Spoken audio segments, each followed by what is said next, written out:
नमस्कार, top 50 shares में आपका स्वागत है। मैं हूं मनीष। अगले आधे घंटे में आपको ऐसे 50 शेयर बताऊंगा जहां सबसे ज़्यादा हलचल देखने को मिल रही है, क्योंकि बाजार में देखिए आज के ट्रेड में रफ्तार देखने को मिल रहा है। निफ्टी ने ऑल टाइम हाई को छुआ, अभी भी 9100 के आसपास निफ्टी कारोबार करता हुआ दिख रहा है। एक अच्छी मजबूती 150 अंकों की तेजी जो है निफ्टी में देखने को मिल रही है, जबकि सेंसेक्स देखिए वहाँ करीब 500 अंकों की तेजी देखने को मिली है। अभी भी WPI के आंकड़े हैं, WPI का महंगाई दर में थोड़ी बढ़ोतरी देखने को मिली है।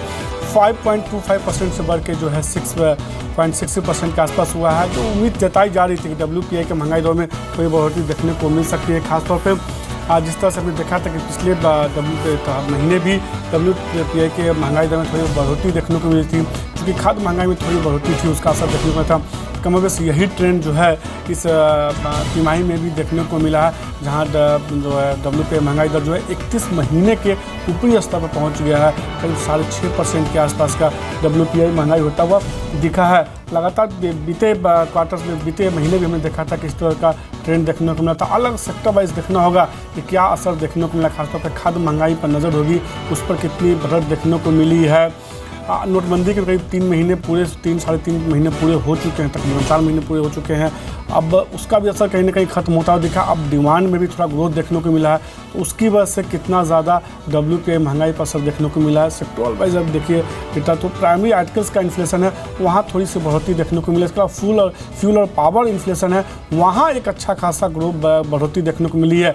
करीब 18% से बढ़ के वो 21% हुआ है। यानी कि जिस तरह से कच्चे तेल की कीमतों में थोड़ा उछाल देखने को मिला, उसकी वजह से फ्यूल इन्फ्लेशन में बढ़ोतरी देखने को मिली। लगातार हमने देखा था पेट्रोल डीजल भी पिछले दिनों महंगा हुआ था, उसका असर भी देखने को मिला था। हमारे साथ HDFC सिक्योरिटीज़ के BK शर्मा जुड़ चुके हैं। सर शुक्रिया जी बिजनेस से बात करने के लिए, समय देने के लिए। सर जिस तरह से WPI के नंबर्स आए हैं चुनाव नतीजों पे, बाजार पे तो हम बात करेंगे, सबसे पहले रिएक्शन आप इसी पे चाहेंगे। WPI महंगाई दर में थोड़ी बढ़ोतरी देखने को मिली है, 31 महीने के ऊपरी स्तर पर यह पहुँच गया है। ठीक है, ये बड़ा है, ये उतने मायने नहीं रखता जितना इस बात पे मायने रखता है कि जो पॉलिसी रहेगी गवर्नमेंट की जॉब क्रिएट करने की और फर्दर जो एक लाइफ इन्फ्यूज़ करने की उत्तर प्रदेश के अंदर, वो चीज़ें ज़्यादा महत्वपूर्ण हैं। तो इसके ये जो डेटा आया है ये उतना अच्छा नहीं है बाज़ार के हिसाब से। तो हम देख रहे हैं कि दिन का जो लेवल बनाया था निफ्टी ने, अपना सपोर्ट लिया था जहाँ पे, वो टूटा है। थोड़ा और नीचे जा सकता है, लेकिन बाज़ार फिर भी मजबूत ही बंद होगा, बिकॉज ये जो डेटा है ये इतना इम्पोर्टेंट नहीं है मार्केट पर्सपेक्टिव से। तो कहीं डेटा जो है बहुत ज़्यादा इंक्रीजिंग नहीं लग रहा है बाजार के लिहाज से। और हमने देखा भी है कि सर आज सुबह हमने देखा ऑल टाइम हाई पे भारतीय बाजार खुले, वहाँ से थोड़ा प्रॉफिट बुकिंग देखने को मिली है। क्या आपको लगता है कि ये प्रॉफिट बुकिंग 9,050 के आसपास थम जाएगी, या थोड़ी गिरावट और देखने को मिल सकती है मौजूदा स्तर से? देखिए, जो इस वक्त जो आप प्रॉफिट टेकिंग देख रहे हैं वो काफ़ी हेल्दी है। गैप के साथ बाजार अगर बढ़ता है, ऊपर से प्रॉफिट टेकिंग होती है, तो इसमें किसी को भी किसी प्रकार का कोई नेगेटिव आउटलुक नहीं देखना चाहिए। इस बात को मैं ध्यान दिलाना चाहूँगा इस बात से कि जब मई 2014 में जब ये सरकार चुन के आई थी लोकसभा इलेक्शंस के अंदर, इतना अच्छा बहुमत मिला था, फिर भी जो मार्केट था इंट्राडे टर्म्स में 569 पॉइंट बढ़ा था निफ्टी, लेकिन अंत में जब क्लोज हुआ तो महज 73 पॉइंट ऊपर क्लोज हुआ था। तो आज का जो अभी क्लोजिंग चल रहा है, मतलब क्लोजिंग क्या, आज के अभी जो लेवल चल रहा है वो करीब अभी भी 140 पॉइंट ऊपर है निफ्टी अपने जो शुक्रवार के क्लोज से, वहाँ से। तो ये जो परफॉर्मेंस है ये काफ़ी अच्छी है। और इस बात को मद्देनज़र ये भी रखना चाहिए कि इंटरेस्ट रेट्स US में बढ़ने की संभावनाएँ पूरी हैं। जो आज मीटिंग फेड की शुरू होगी, कल समाप्त होगी, और मार्च 16 को हम लोग रिएक्ट करेंगे भारतीय बाजार उस फेड के हाइक के ऊपर। तो तब तक ये मार्केट के लिए एक अपॉर्चुनिटी है थोड़ा सा करेक्ट करने की। लेकिन हमारा ये मानना है कि ये जो कोई भी करेक्शन इसमें आता है तो ये एक अपॉर्चुनिटी होगी मार्केट में अपनी पोजीशंस बनाने की, बिकॉज US के अंदर जो हाइक आएगा उसके बावजूद हमारे मार्केट ने जो संकेत दिए हैं वो काफ़ी पॉजिटिव हैं, और मार्केट में सहन शक्ति है उस इंटरेस्ट रेट्स को अपने स्ट्राइड में लेने का, क्योंकि एक्सपेक्टेशंस उसकी करीब 90% से ऊपर हैं बढ़ने की, जो मार्केट में ऑलरेडी डिस्काउंटेड है।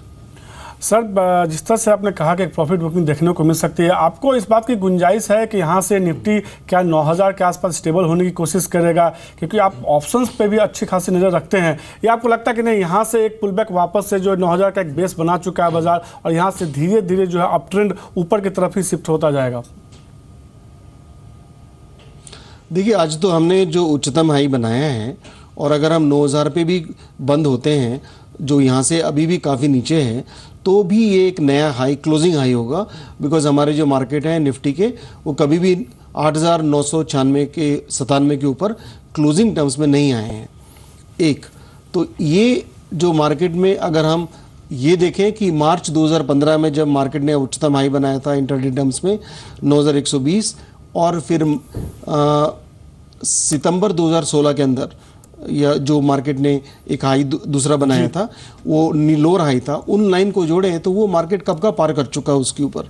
तो ये जो मार्केट का जो आज का जो रेंज है, एक ये नए हाई की ओर जा चुका है और अभी भी नए हाई एरिया में ही चल रहा है। और हमारा ये मानना है कि ये एक शुरुआत है जहाँ पे 9000 महज एक बेस बन जाएगा।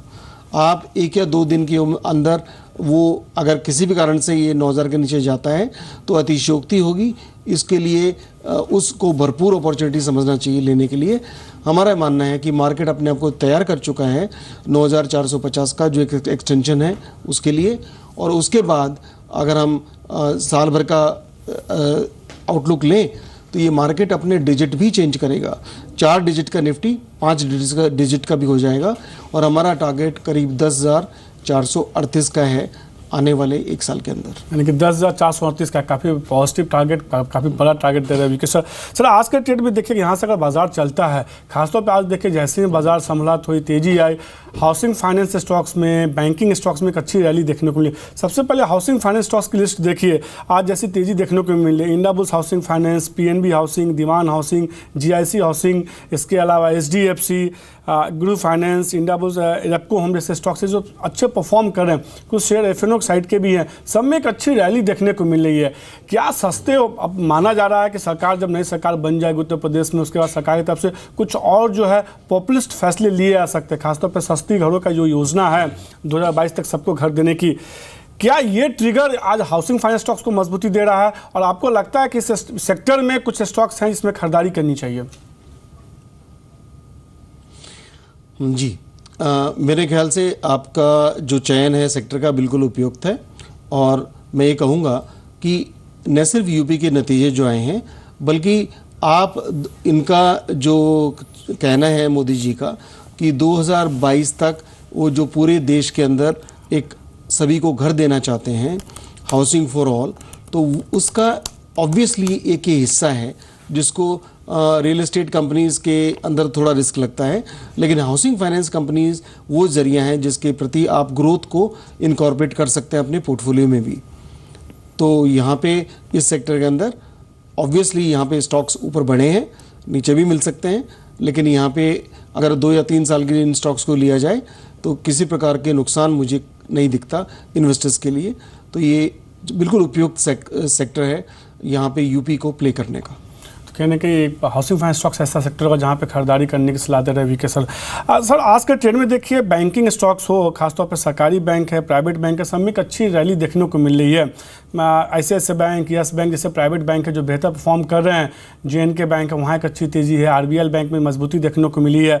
इसके अलावा सरकारी बैंक भी देखिए वहाँ भी अच्छी खासी आपको मजबूती देखने को मिलेगी। काफ़ी दिनों के बाद एक कह सकते हैं कि पूरे सेक्टर में चाहे वो सरकारी बैंक हो, प्राइवेट बैंक हो, एक साथ खरीदारी देखने को मिली है। आपको लगता है किसी को अगर 6 महीना 8 महीने के हिसाब से प्ले करना हो तो सरकारी और प्राइवेट बैंक में स्टॉक्स में खरीदारी करनी चाहिए, या आपको लगता है कि नहीं ये सिर्फ पुलबैक प्ले हो सकता है? देखिए, जब हम ये मान रहे हैं कि मार्केट अभी नया आयाम ले रहा है और ये और भी ऊंचा जाएगा, तो बैंकिंग क्षेत्र जो हमारे निफ्टी का करीब 30% से ऊपर का वेटेज जहाँ पे है, वहाँ पे आपका हिस्सेदारी करना बहुत ज़रूरी है। रह गई बात ये कि क्या इन्वेस्टर अपने PSU बैंक्स में जाए जहाँ पे रिस्क रिवॉर्ड रेशो काफ़ी अच्छी हो सकती है, इन द सेंस कि गिर तो सकते हैं लेकिन बढ़ने की संभावनाएं बहुत अच्छी बनती हैं, या फिर tried and tested private sector banks में जाया जाए। तो मेरी राय ये है कि इस वक्त प्राइवेट बैंक्स के अंदर रहना ज़्यादा श्रेयस्कर है, क्योंकि यहाँ पे गिरने की संभावनाएं कम है और ग्रोथ की संभावनाएं अच्छी हैं। एनपीएस भी कंट्रोल में है। हाँ, जब कभी भी इस अगले कुछ महीनों में जब सरकार कंट्रोल करेगी और कुछ इस तरह के जो नियम लेके आती है और जहाँ पे बैंक कुछ कंपनीज़ को या कुछ कंपनीज़ को या फिर उन कुछ ग्रुप्स को जब कि विलफुल डिफ़ॉल्टर घोषित कर देते हैं, तो उसके बाद और जब उनके जो एसेट्स ऐसे हैं जो उन्होंने दूसरे तरीक़ों से बनाए हैं, जो सीधे उनके नाम पे नहीं है, बेनामी रूप में है, तो उनके ऊपर जब कंट्रोल होगा तो हम पाएंगे कि जो बैंक्स जो पब्लिक सेक्टर बैंक्स हैं उनके अंदर लोन रिकवरी अच्छी खासी हो सकती है और वो अच्छा परफॉर्म कर सकते हैं। और उनके एनपीएस जो पैसा नहीं दिया गया है उनके अंदर जब पैसा वापस लौटेगा तो वही चीज़ उनके अर्निंग्स के अंदर ऐड बैक होगी जो उनकी बैलेंस शीट को अच्छा कर सकती है। तो यहाँ पे ये एक कंटिजेंट है कि अगर ऐसा होता है तो वाकई में ये बैंक्स अच्छा करेंगे। तो जब तक ऐसा नहीं हो तब तक मेरे ख्याल से प्राइवेट सेक्टर बैंक्स के अंदर रहना ज़्यादा श्रेयस्कर है। कहीं ना कहीं बीके मानते हुए कि प्राइवेट सेक्टर के बैंक में खरीदारी की जो वहाँ एक अच्छी मजबूती देखने को मिल सकती है। हमारे साथ आशीष केलकर भी जुड़ चुके हैं। आशीष, आज के ट्रेड में देखिए रियल्टी स्टॉक्स में अच्छी खरीदारी देखने को मिले, चूँकि बाजार में तेजी है तो हाई बीटा नेचर का शेयर होता है ये पूरा सेक्टर। सनटेक रियल्टी, SDIL, इमामी इंफ्रा, इंडाबुसियल, कोल्टे पाटिल जैसे स्टॉक्स है जो बेहतर परफॉर्म कर रहे हैं। इसके अलावा देखिए DB रियल्टी में खरीदारी है, पूर्वांकरा, पासना डेवलपर्स, DLF, न केवल छोटे मौजूद लार्ज कैप रियल्टी स्टॉक्स भी कहीं ना कहीं थोड़ी मजबूती दिखा रहे हैं। आपको लगता है कि इस मजबूती का फ़ायदा उठाना चाहिए, कुछ रियल्टी स्टॉक्स में खरीदारी करनी चाहिए जिसमें शॉर्ट टर्म में 5-6%, 7% की तेज़ी देखने को मिल सकती है, या आपको लगता नहीं प्रॉफिट बुकिंग करनी चाहिए एक बार के लिए? Good afternoon. बहुत ही अच्छा सेक्टर के ऊपर हम अभी डिस्कस कर रहे हैं। जो कुछ भी स्टॉक्स के ऊपर अभी आपने बात की है उसमें से कुछ स्टॉक्स है डेफिनेटली कि जहाँ पे मैं बेट लगाना चाहूँगा। उसमें से पहला जो है वो होगा HDIL का अगर हम चार्ट देखते हैं तो HDIL का चार्ट पिछले 2 महीने से हायर टॉप हायर बॉटम बनाता हुआ चल रहा है, तो यहाँ पे एक अच्छी खरीदारी बन सकती है। और दूसरा जो स्टॉक मेरे रडार पर है जहाँ पे बहुत ही अच्छे प्रॉफिट की संभावना दिखाई दे रही है चार्ट के ऊपर, वो है ब्रिगेड। ये जो स्टॉक है उसने एक लंबे पैटर्न को ब्रेकआउट दिया है और मैं मानता हूँ यहाँ से कम 15 से 20% अगले 3 या 4 हफ्ते में मिलना चाहिए। तो अगर किसी को मध्यम अवधि के हिसाब से इन्वेस्टमेंट करना है तो ब्रिगेड एक अच्छा स्टॉक रहेगा। और एक्सट्रीम शॉर्ट टर्म 5 या 7% के लिए किसी को निवेश करना है, स्विंग ट्रेड या मोमेंटम ट्रेड लेना है तो HDIL में जा सकते हैं।